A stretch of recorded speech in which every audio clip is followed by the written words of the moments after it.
Hello students, तो आज हम 7th क्लास के एक प्रॉब्लम को डिस्कस करने वाले हैं और यहाँ पे मैंने उस प्रॉब्लम का एक बिल्कुल ट्रिकी सॉल्यूशन किया है, बिल्कुल इजी मेथड से सॉल्यूशन किया है। आप इसी मेथड से आपकी नोटबुक में जो है इस क्वेश्चन को सोल्व करेंगे। अगर आपके एग्जाम में अगर इस टाइप का क्वेश्चन आता है तो आपको इसी तरीके से सोल्व करना है, क्योंकि अगर आप दूसरे वे से जाओगे तो आप पजल हो जाओगे, आपसे अच्छे तरीके से नहीं हो पाएगा। ये आपका आसान और इजी दोनों ही और बिल्कुल कम टाइम में होने वाला मेथड है। तो चलिए देख लेते हैं इस क्वेश्चन को। यहाँ पे आपके पास दिया हुआ है 230.562 equal to 2p plus 3/q plus 5r plus 6/s plus 2t।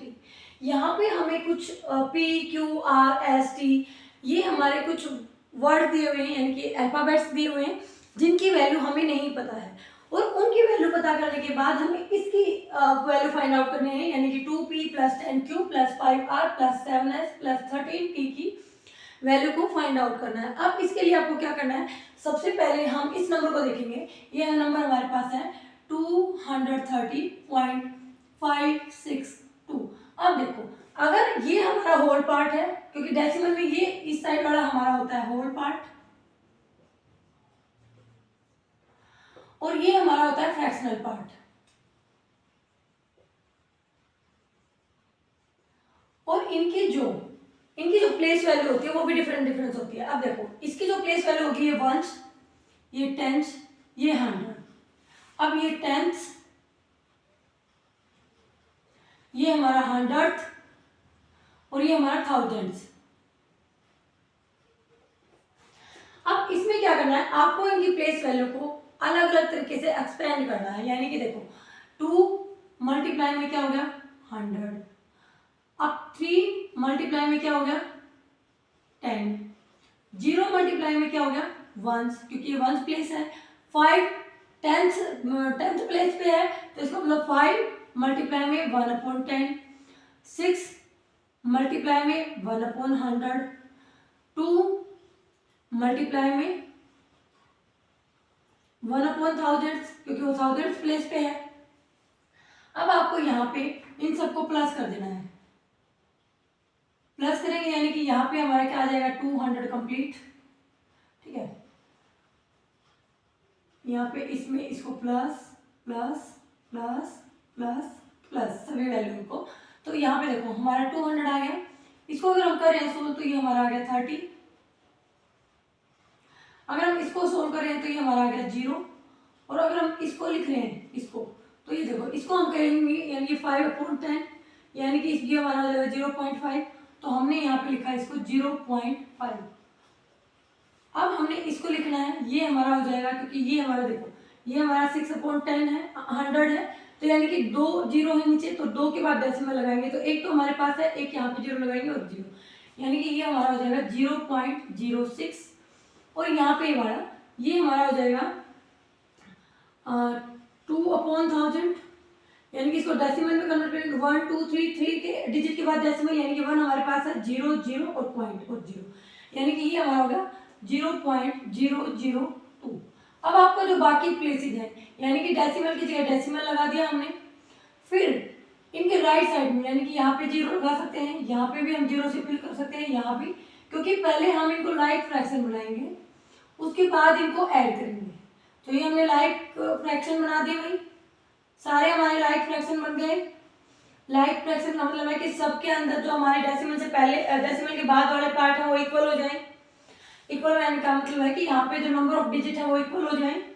अब हम यहाँ पे प्लस करेंगे, इसको प्लस करेंगे तो ये हमारा आ जाएगा, यहाँ पे इसको हम प्लस करेंगे ना बेटा, तो ये हमारा देखो ये हमारा हो जाएगा 2, ये हमारा 6, ये 5, ये पॉइंट, फिर 0 3 और 2, यानी कि ये हमारा आ गया फिर से जो हमारे पास गिवन था। इट मीन्स ये 2 के मल्टीप्लाई में यहाँ पे 2p, यानी कि 2 मल्टीप्लाई में यहाँ पे 100 है ना, इसका मतलब है यहाँ पे 2 मल्टीप्लाई इसको हम p मानेंगे, यानी कि p की जो वैल्यू है वो 100 है।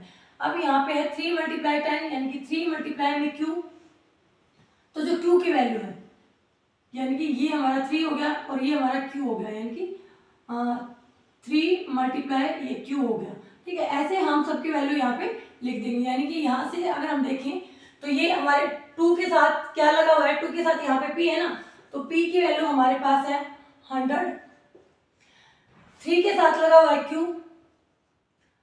तो q की वैल्यू 3 के साथ q लगा हुआ है ना भाई, यानी कि देखो कंपेयर करो, 3 के साथ यहाँ पे 10 है और यहाँ पे 3 के साथ लगा हुआ है 1/q, यानी कि 1/q की वैल्यू हमारे पास 10 है। अगर हम यहाँ से q की वैल्यू फाइंड आउट करें तो ये हमारा 10q इक्वल टू 1 और q की वैल्यू क्या आ जाएगी 1/10।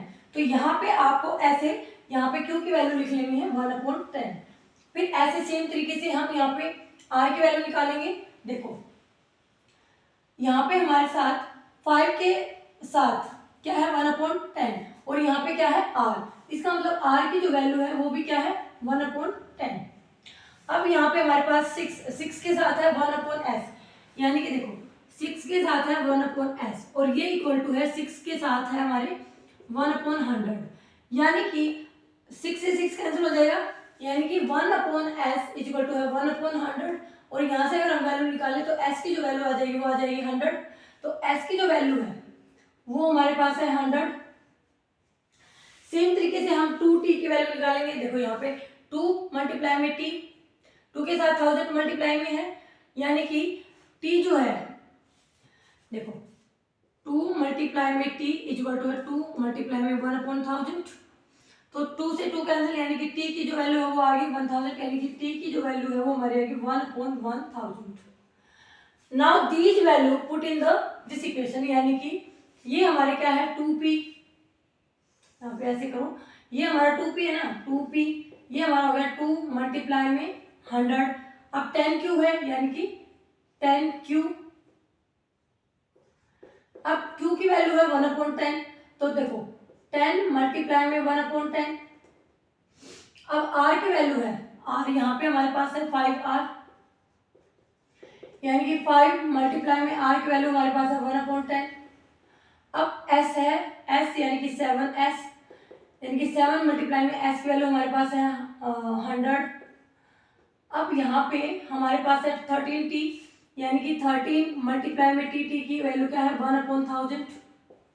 नाउ इनको हम मल्टीप्लाई कर देंगे, यानी कि ये हमारा आ गया 200, ये हमारा आ गया 10 से 10 कैंसिल, यानी कि 1। यहाँ पे देखो ये हमारा क्या हो गया 0.5, तो यहाँ पे हमने इसके आगे लिख दिया 0.5। अब हमने क्या किया 7 की मल्टीप्लाई 700 के साथ, यानी कि 700 और इसकी मल्टीप्लाई करेंगे तो ये यानी कि 1 2 3 के बाद पॉइंट, यानी कि 0.013, तो यहाँ पे हम लिख देंगे 0.013। अब इनको ऐड कर देंगे। ऐड करने का मतलब है कि हम पहले इनको लाइक फ्रैक्शन में बनाएंगे। यहाँ पे ये हमारे यहाँ पे देखो ये 0 0 0 से फिल कर दिया, 0 0 0, यहाँ पे 2 0 लगा दी, यहाँ पे 3 0 लगा दी, यहाँ पे 3 0 लगा दी, यहाँ पे 0 0, क्योंकि लाइक फ्रैक्शन हमने बना दिया ना ये।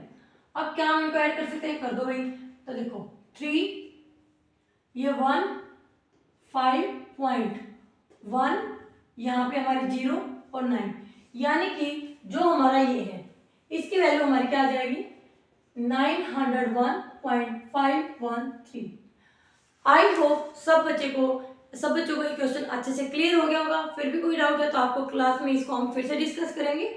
इसी के साथ हम यहाँ पे करते हैं वीडियो का एंड, मिलते हैं नेक्स्ट वीडियो में। तब तक के लिए थैंक यू सो मच। एक बार फिर से आप अच्छे से देख लीजिए इस क्वेश्चन को हमने कैसे किया। मैं एक बार फिर से चलो वीडियो खत्म करने से पहले मैं एक बार फिर से रिपीट कर देती हूँ। यहाँ पे हमने क्या किया, इसको एक्सपेंडेड फॉर्म में लिखा, यहाँ पे फिर हमने यहाँ से निकाला, इनको कंपेयर करके निकाला कि p की वैल्यू हमारी 100 है, q की वैल्यू जो है वो हमारी 10 है, जो हमारी r की वैल्यू है वो 1 है, जो हमारी s की वैल्यू है वो यहाँ पे 10 है। ऐसे हमने सबकी वैल्यू को यहाँ पे निकाल लिया, यानी कि p q r s t सबकी वैल्यू हमने फाइंड आउट कर ली। फिर हमने उन वैल्यूज को यहाँ पे पुट कर दिया और यहाँ से हमारा आंसर आ गया 901.513। आई होप अब आपको अच्छे से क्लियर हो गया होगा। फिर भी कोई डाउट रहता है तो आप कमेंट सेक्शन में लिख सकते हैं और आपको क्लास में तो इसका डिटेल डिस्कशन दोबारा से मिल ही जाएगा। तो इसी के साथ वीडियो का and. Thank you so much.